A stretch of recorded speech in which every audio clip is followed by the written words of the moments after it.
नमस्कार। बहुत बहुत स्वागत है आपका लाइट ऑफ स्टडी नामक चैनल पर। आज से 5 दिन पूर्व रिवोल्ट ऑफ 1857 का फर्स्ट पार्ट मैंने पेश किया था।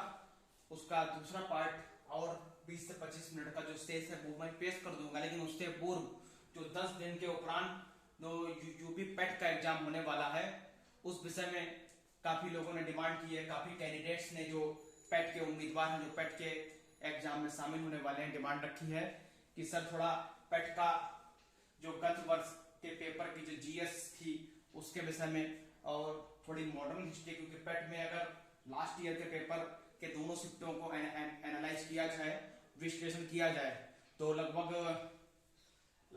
10 से 12 क्वेश्चन फर्स्ट शिफ्ट में, 10 से 12 क्वेश्चन इस सेकंड शिफ्ट में मॉडर्न हिस्ट्री से। मॉडर्न हिस्ट्री मतलब 1757 ईस्वी से लेके 1947 ईस्वी तक 190 वर्ष का जो इतिहास है उससे पूछा गया है। तो मैं ज्यादा समय ना व्यतीत करते हुए पुनः अपनी बात दोहराता हूं। अगर चैनल अच्छा लगता है तो लाइक, सब्सक्राइब, बेल आइकन पर क्लिक जरूर करिए और ज्यादा से ज्यादा वीडियो को शेयर करिए ताकि वीडियो का लाभ अन्य उम्मीदवार भी उठा सके। बात करते हैं पेट में। वैसे पेट का पेपर भी डिस्कस कर लेंगे आज रात को या कल। फिलहाल अभी शुरुआत करते हैं। हम थोड़ा अगर डिस्कस करते हैं तो सबसे पहले बात करते हैं भारतीय राष्ट्रीय कांग्रेस की स्थापना। जैसा कि मालूम है, भारतीय राष्ट्रीय कांग्रेस भारत की सबसे पुरानी पार्टी में से एक है, सबसे पुरानी पार्टी है। 1885 ईस्वी में बनी थी। क्वेश्चन अगर आ भी जाता है भारतीय राष्ट्रीय कांग्रेस की स्थापना कब हुई, तो उसका आंसर हमें बताना है 28 दिसंबर 1885। 28 दिसंबर 1885। 28 दिसंबर 1885 ईस्वी में भारतीय राष्ट्रीय कांग्रेस की स्थापना हुई थी। भारतीय राष्ट्रीय कांग्रेस की स्थापना करा जाती है तो 1885 डेट ये याद रखिए या नोट कर लीजिए, थोड़ा कलम चलने में थोड़ी प्रॉब्लम हो रही है। 28 दिसंबर 1885 ईस्वी को भारतीय राष्ट्रीय कांग्रेस की स्थापना हुई थी। अगर आवश्यक लगे या तिथि ज्ञात ना हो तो उसे नोट भी कर सकते हैं। 28 दिसंबर 1885 ईस्वी को मुंबई स्थित गोकुलदास तेजपाल संसद महाविद्यालय में भारतीय राष्ट्रीय कांग्रेस की स्थापना होती है। याद रखिए, ये यहां तक क्वेश्चन हो गया।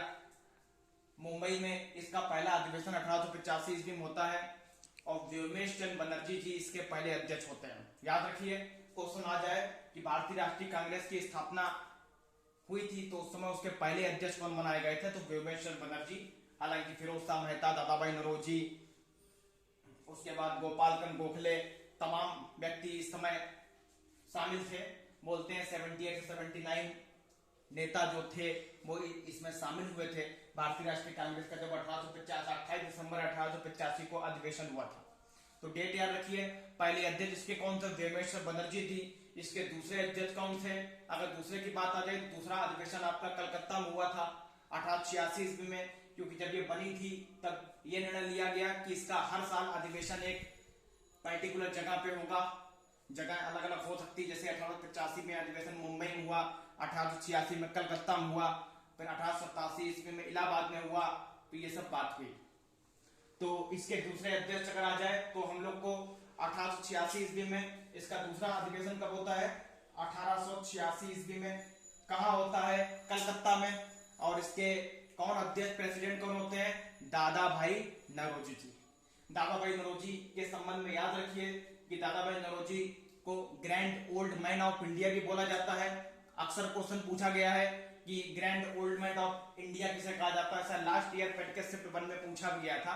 शिफ्ट 1 एग्जाम जो आपका 24 अगस्त 2021 को था। Grand old man of India दादा भाई नौरोजी। और दादा भाई नौरोजी ने एक किताब भी लिखी है, थोड़ा डिस्कस करते चलते हैं ताकि बात ज्यादा स्पष्ट हो जाए। Poverty and un-British rule in India.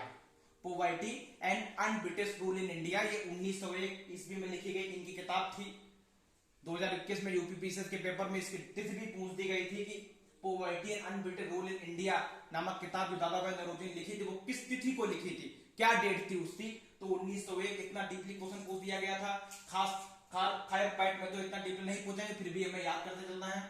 दादा भाई नौरोजी से संबंधी एक और क्वेश्चन पूछ दिया जाता है कि भारत में सर्वप्रथम राष्ट्रीय आय का आकलन किसने किया था। राष्ट्रीय आय का आकलन सर्वप्रथम किसने किया था? तो वो भी हम लोग को याद रखना है। 1866 ईस्वी में दादा भाई नौरोजी ने भारत में सर्वप्रथम राष्ट्रीय आय के बारे में बताया था कि भारत में प्रति व्यक्ति 20 रुपए आय है। ये भी याद रखिए, जब दादा भाई नौरोजी ने 1866 ईस्वी में राष्ट्रीय आय का आकलन किया था तो प्रति व्यक्ति आय कितनी बताई थी भारत के लोगों की? 20 रुपए। 20 रुपए प्रति व्यक्ति आय जो कि बताई गई थी, ये भी याद रखिए। वर्तमान में ये 120 से 125 रुपए है, लेकिन 1866 ईस्वी में लगभग आज से 155-56 साल पहले भारत के प्रति व्यक्ति आय थी 20 रुपए। क्वेश्चन ये भी आता है कि रक्त गोफ्तार नामक पत्रिका 1851 ईस्वी में ये भी किसने निकाली थी? दादा भाई नौरोजी ने। रक्त गोफ्तार नामक पत्रिका 1851 ईस्वी में किसने निकाली? दादा भाई नौरोजी ने। और एक क्वेश्चन और पूछ देते हैं कि ड्रेन्स ऑफ वेल्थ, मतलब इसे हिंदी में बोले तो धन का बहिर्गमन सिद्धांत किसने दिया था? इन्होंने इसमें इसी बुक में बहुत डीपली डिस्कस किया हुआ है किस प्रकार अंग्रेज हमारे धन को व्यर्थ में बहा रहे हैं। नाम है drainage of wealth. Drainage means होता भी है नाली या गंदी जगह, इसे इंग्लिश में बोलते भी हैं। तो धन का बहिर्गमन या इंग्लिश में ड्रेनेज ऑफ वेल्थ, कुछ भी आ जाए तो वो सिद्धांत भी दादा भाई नौरोजी ने दिया है। इसमें उन्होंने पूरा स्पष्ट तो नहीं करना है, इतना डीपली तो नहीं आएगा। याद रखिए, इसमें डिस्कस किया है किस प्रकार अंग्रेज हमारे धन को व्यर्थ कर रहे हैं, किस प्रकार अंग्रेज हमारे धन को व्यर्थ में बहा रहे हैं, इसमें उन्होंने डिस्कस किया है। याद रखिए, तो दादा भाई नौरोजी 3 बार कांग्रेस के अध्यक्ष रहे। ये भी क्वेश्चन अगर पूछ देते हैं कि दादा भाई नौरोजी कितने बार अध्यक्ष रहे हैं, तो पहले 1800 याद रखिए, सर्वप्रथम 1886 ईस्वी में, दूसरी बार 1893 ईस्वी में, और तीसरी बार अगर डिस्कस करें तो 1906 ईस्वी में। 3 बार दादा भाई नौरोजी, याद रखिए, दादा भाई नौरोजी 3 बार कांग्रेस के अध्यक्ष रहे हैं। 1886, 1893, 1906। ऑप्शन दे दे कितने बार? 1, 2, 3, 4, तो हमें 3 में टिक करके आना है। और एक क्वेश्चन और थोड़ा इंपॉर्टेंट है, जब 1906 में कांग्रेस का अधिवेशन हुआ था कलकत्ता में, कांग्रेस का अधिवेशन कलकत्ता में हुआ था 1906 में। अध्यक्ष अभी मैंने बिल्कुल बताया है दादा भाई नौरोजी थे। और क्वेश्चन आता है किस अधिवेशन में सबसे पहले स्वराज शब्द का उल्लेख हुआ था? कांग्रेस के किस अधिवेशन में सर्वप्रथम स्वराज शब्द का उल्लेख हुआ था? तो याद रखिए, 1906 ईस्वी में सर्वप्रथम। स्वराज का मतलब है स्वराज, भारत मेरा है, अंग्रेज यहां से वापस जाओ।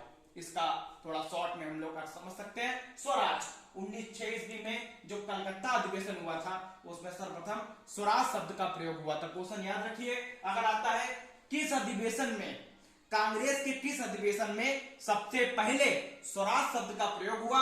1906 ईस्वी में। कहां हुआ था? कलकत्ता में। कौन अध्यक्ष थे? दादा भाई नौरोजी। फिर मैं बताता हूं, 1886 ईस्वी में, 1893 ईस्वी में, 1906 ईस्वी में, तीनों में अध्यक्ष कौन रहे हैं? दादा भाई नौरोजी। बात यहां क्लियर हो जाती है स्वराज से। अगर क्वेश्चन आ जाए स्वराज शब्द का वर्णन सबसे पहले किसने किया? याद रखिए, मोस्ट इंपॉर्टेंट क्वेश्चन है। वैसे ऑप्शन मैं यहां पे केवल अधिवेशन की बात कर रहा हूं, व्यक्ति का नाम मैंने नहीं लिया है। किस व्यक्ति ने सर्वप्रथम स्वराज शब्द को जन्मा था? Question means who was the father of Swaraj in India? तो आप याद रखिए, दयानंद स्वामी जी पहले व्यक्ति ऐसे थे। दयानंद सरस्वती जी, याद रखिए, दयानंद सरस्वती जी ने सबसे पहले याद रखिए स्वराज शब्द का वर्णन किया था। ऑप्शन एक और आ सकता है, तिलक, बाल गंगाधर तिलक जी, काफी चर्चित व्यक्ति रहे। इन्होंने कभी भी कांग्रेस का अधिवेशन नहीं किया। क्वेश्चन अगर आ जाता है कि किस व्यक्ति ने भारतीय राष्ट्रीय कांग्रेस का अधिवेशन कभी किया ही नहीं, तो उसमें हम लोग को टिक करना है बाल गंगाधर तिलक जी।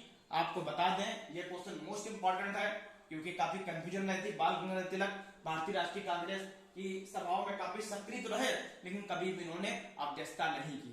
बाल गंगाधर तिलक जी, अगर क्वेश्चन आता है किस व्यक्ति ने कभी भारतीय राष्ट्रीय कांग्रेस की अध्यक्षता नहीं की? बाल गंगाधर तिलक, जो कि 1856 ईस्वी में जन्मे थे और 1 अगस्त 1920 ईस्वी को उनकी मृत्यु हो जाती है।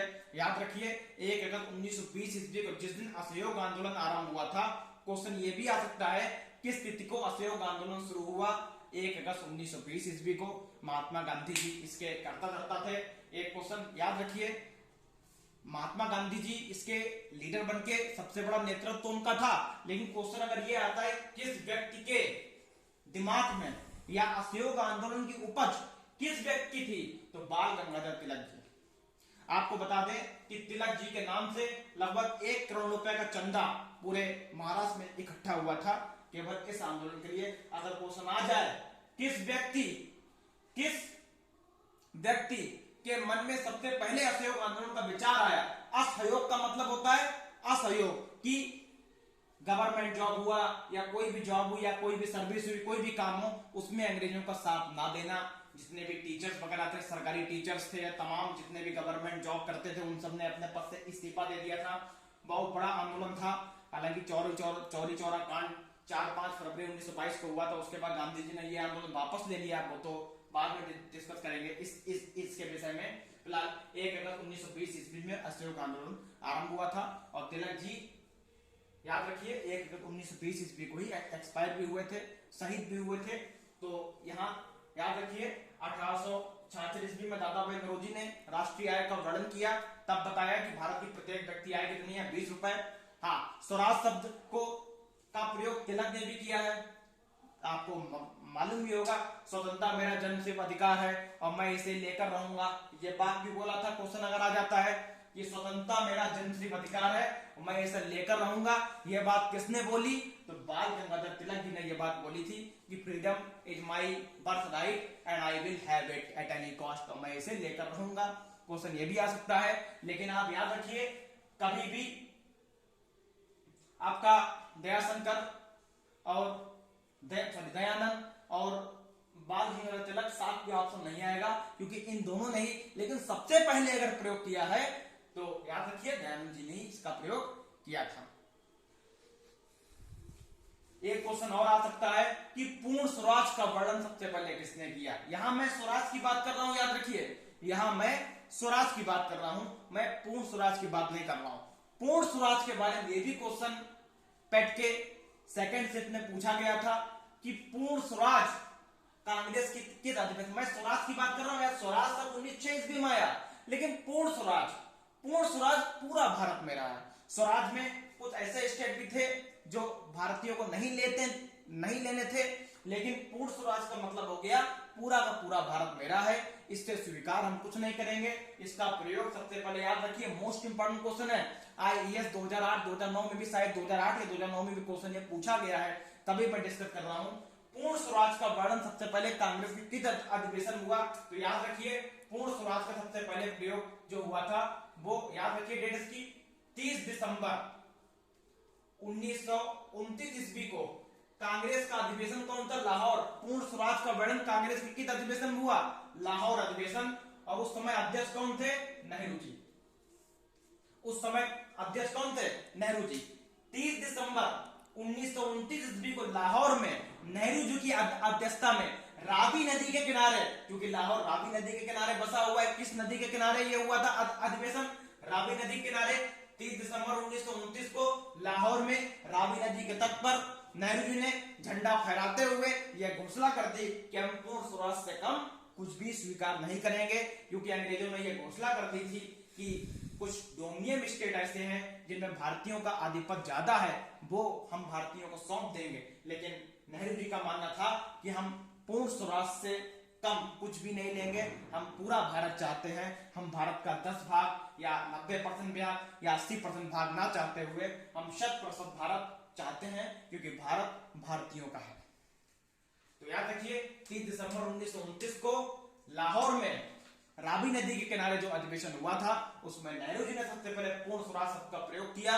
और आपको बता दें सबसे पहले स्वतंत्रता दिवस, बहुत लोगों ने इसके बारे में सुना भी होगा या जिसने नहीं भी सुना उन्हें बता देते हैं। जब 30 दिसंबर 1929 को यह घोषणा लाहौर में हो गई तो सबसे पहले आपको बता देते हैं, मोस्ट इंपोर्टेंट क्वेश्चन है, घोषणा की गई तो 26 जनवरी 1930 ईस्वी को, याद रखिए 26 जनवरी 1930 ईस्वी को, 26 जनवरी 1930 ईस्वी को सबसे पहले भारत का स्वतंत्रता दिवस मनाया गया। उसके बाद हालांकि इसे रोक दिया गया। फिर 1947 ईस्वी की कहानी तो अक्सर सभी को पता है, लेकिन सबसे पहले अगर आ जाए 26 जनवरी 1930 ये तिथि थी जब नेहरू जी के नेतृत्व में स्वतंत्रता दिवस मनाया गया था। नेहरू जी ने स्वतंत्रता की घोषणा कर दी। हालांकि बाद में तमाम समझौते हुए, गांधी इरविन समझौता वगैरह हुआ, भगत सिंह को फांसी भी हुई। उसके बाद ये अधिवेशन आगे 1931 1932 में नहीं हो पाया। घोषणा तो यही हुई थी कि हर साल इस तिथि को स्वतंत्रता दिवस मनाया जाएगा, लेकिन ये नहीं हो पाया। याद रखिए 30 दिसंबर 1929 को लाहौर में पूर्ण स्वराज की मांग हुई थी। किस अधिवेशन में, क्वेश्चन डायरेक्ट पूछते हैं, किस अधिवेशन में पूर्ण स्वराज की मांग हुई? लाहौर। और स्वराज की अगर बात आ जाए, किस अधिवेशन में स्वराज की मांग हुई? स्वराज, पूर्ण स्वराज। स्वराज 1906 कलकत्ता दादा भाई नौरोजी, पूर्ण स्वराज 1929 लाहौर नेहरू जी। ये क्वेश्चन बहुत इंपॉर्टेंट है। ये 3 से 4 क्वेश्चन बार बार पूछे जाते हैं। अगर आप कोई भी एग्जाम देखेंगे उसमें कहीं ना कहीं इससे रिलेटेड, इससे एसोसिएटेड क्वेश्चन अवश्य पूछे जाते हैं। तभी मैं इस संबंध में आपको बता रहा हूं, याद रखिए। क्वेश्चन ये भी आता है कि कांग्रेस के पहले मुस्लिम अध्यक्ष कौन थे? कांग्रेस के भाई पहले बद्रुद्दीन, पहले व्योमेश्वर बनर्जी थे, दूसरे दादा भाई नौरोजी थे। फिर पूछते हैं कि तीसरे, हालांकि बद्रुद्दीन तैयब जी थे। याद रखिए कांग्रेस के पहले मुस्लिम अध्यक्ष कौन थे? पेट के लिए मोस्ट इंपॉर्टेंट क्वेश्चन है। बद्रुद्दीन तैयब जी, बद्रुद्दीन तैयब जी, बद्रुद्दीन तैयब, बद्रुद्दीन तैयब जी। याद रखिए तैयब जी, याद रखिए। ये भी काफी है क्योंकि 4 ऑप्शन होते हैं, पूरा नाम नहीं भी, तो इसे 8-10 बार पढ़ लेना। बद्रुद्दीन तैयब जी कांग्रेस के पहले मुस्लिम अध्यक्ष थे 1887 ईस्वी में। और कांग्रेस के पहले अंग्रेज अध्यक्ष कौन थे? अंग्रेज अध्यक्ष का नाम ले रहा हूं तो वो थे जॉर्ज यूल। याद रखिए जॉर्ज यूल जो थे कांग्रेस के, जॉर्ज यूल कौन थे? जॉर्ज यूल कांग्रेस के अंग्रेज अध्यक्ष थे। अगर क्वेश्चन आता है भारतीय राष्ट्रीय कांग्रेस के पहले अंग्रेज अध्यक्ष कौन थे, तो हम लोग बताते हैं जॉर्ज यूल 1888 ईस्वी में। जैसा कि मैंने आपको बताया है, ये कुछ क्वेश्चन है, नोट अवश्य करिए। और ये लगभग इन सबसे 10 से 12 क्वेश्चन पैट के क्लियर होते हैं। और मेरे हिसाब से 1 से 2 क्वेश्चन इसमें, इस टॉपिक से ही पट में कम से कम 2 क्वेश्चन जरूर पूछे जा सकते हैं। स्वराज, पूर्ण स्वराज, स्वराज का प्रयोग सबसे पहले दयानंद स्वामी, जो कि नाम मैंने अभी बताया भी था, आर्य समाज के स्थापना भी की थी। आर्य समाज की स्थापना भी 1875 ईस्वी में मुंबई में दयानंद सरस्वती जी ने की थी। और वेदों की ओर लौटो, बैक टू वेदास, वेदों की ओर लौटो नारा किसने दिया? दयानंद सरस्वती जी ने। तो दयानंद सरस्वती से संबंधित क्वेश्चन 3-4 इंपॉर्टेंट है। दयानंद सरस्वती जी ने आर्य समाज की स्थापना कब हुई? आर्य समाज की स्थापना 1885 ईस्वी में मुंबई में। वेदों की ओर लौटो किसने बोला सबसे पहले? दयानंद सरस्वती जी। एक बहुत बड़ा आंदोलन मुंबई में इन्होंने चलाया भी था। उसमें लगभग 1 लाख से अधिक लोग इकट्ठे हुए थे। तो उनमें दोबारा वेदों की निष्ठा और वेदों पर विश्वास जागृत किया दयानंद सरस्वती जी ने। और स्वराज तत्व का प्रयोग किसने किया? दयानंद सरस्वती जी ने। तिलक ने भी किया, लेकिन दोनों ऑप्शन कभी एक साथ नहीं आएंगे। सबसे पहले दयानंद सरस्वती ने किया, लेकिन ये पूर्ण रूप से इस बात को उठा नहीं पाए, लेकिन इस बात को अवेकन, जागृत किया तिलक जी ने। तो ऑप्शन कभी दोनों एक साथ नहीं आने वाले हैं, लेकिन अगर कोई भी ऑप्शन आता है, दोनों में से कोई एक ही ऑप्शन एग्जाम में होना चाहिए। अगर दोनों होते हैं, वो क्वेश्चन डिस्प्यूटेड हो जाता है, आपको पता है, क्वेश्चन डिलीट भी कर दिया जाता है। तिलक जी के बारे में मैंने आपको बता दिया। एक क्वेश्चन और आता है कि महात्मा गांधी के जी के साथ किस मुस्लिम ने तिलक जी की अर्थी उठवाई थी? ये भी क्वेश्चन एग्जाम में पूछा जा चुका है। ये 2014 यूपी पीसीएस में पूछा गया है क्वेश्चन। आप लोग यूपी पीसीएस 2014 पेपर डाउनलोड करके चेक भी कर सकते हैं। सेम टू सेम यही क्वेश्चन है कि 2014 ईस्वी में, सॉरी 2014 में ये क्वेश्चन पूछा गया यूपी पीसीएस में कि महात्मा गांधी जी के साथ तिलक जी की अर्थी किस व्यक्ति ने उठाई थी? शौकत अली। नाम है शौकत अली। शौकत अली। और ये शौकत अली, मोहम्मद अली क्यों फेमस हुए? शौकत अली, एक का नाम है शौकत अली जिन्होंने तिलक जी की अर्थी महात्मा गांधी जी के साथ उठाई। तिलक जी 1 अगस्त 1920 ईस्वी को एक्सपायर हुए थे और 1 अगस्त 1920 ईस्वी को असहयोग आंदोलन भी आरंभ हुआ था। उनकी अर्थी किसने उठाई थी महात्मा गांधी जी के साथ तिलक जी की? शौकत अली ने। और शौकत अली और मोहम्मद अली ये दोनों खिलाफत आंदोलन से संबंधित हैं।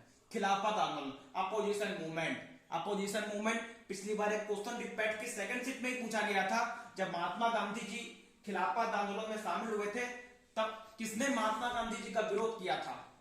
महात्मा गांधी जी उस समय मौलानाओं से मिल रहे थे, मस्जिद जा रहे थे, काफी चर्चा कर रहे थे, तो मोहम्मद अली जिन्ना जी ने ही, जिन्होंने बाद में पाकिस्तान मांग काफी हद तक उठाई थी, उन्होंने ही महात्मा गांधी का विरोध किया था कि गांधी जी का ये कदम उचित नहीं। ये पेट सेकंड सीट में पूछा गया था। खिलाफत आंदोलन में जब महात्मा गांधी शामिल हुए थे तो खिलाफत आंदोलन का विरोध किसने किया था? याद रखिए, मोहम्मद अली जिन्ना। ऑप्शन में अबुल कलाम आजाद भी था, लेकिन नहीं, मोहम्मद अली जिन्ना ही उसका आंसर था। याद रखिए, खिलाफत आंदोलन का विरोध किसने किया था? मोहम्मद अली जिन्ना ने। मुस्लिम होने के उपरांत भी उन्होंने इसका विरोध किया था, तो ये भी क्वेश्चन हम याद रखेंगे। और खिलाफत आंदोलन में शामिल कौन कौन थे? शौकत अली, मोहम्मद अली। क्यों शामिल, कब शामिल हुआ था ये? अब ये खिलाफत आंदोलन महात्मा गांधी जी ने आरंभ कब किया? अप्रैल 1919 ईस्वी में, क्योंकि तुर्की के जो खलीफा थे उसका पद, इसका कारण भी था तुर्की, क्योंकि टर्की या तुर्की की राजधानी अंकारा है। तुर्की के जो खलीफा थे, बात तुर्की की हो रही थी, और तभी कुछ मुस्लिमों ने इसका विरोध किया कि आप दूसरे देश की राजनीति में इंटरफेयर मत करिए, आप अपना देश देखिए। अंग्रेजों ने यहाँ पे भी काफी कोहराम, काफी उद्दंडता मचा रखी है, लेकिन गांधी जी ने शौकत अली, मोहम्मद अली की बात इसलिए मानी क्योंकि उन्हें लगा हो सकता है भारत के मुसलमान भी पूर्ण रूप से मेरे साथ आ जाएं, हिंदू साथ आ जाए, इससे हिंदू मुस्लिम एकता बढ़े। उनका उद्देश्य गलत नहीं था महात्मा गांधी जी का।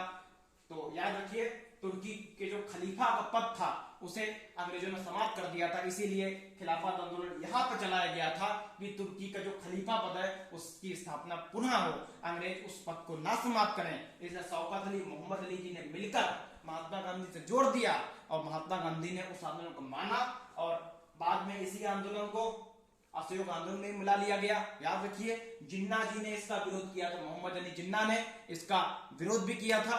ये भी क्वेश्चन आ जाता है, तो ये कुछ डिस्कस हो गया। शौकत अली, मोहम्मद अली किससे आंदोलन संबंधित थे? खिलाफत आंदोलन से। याद रखिए।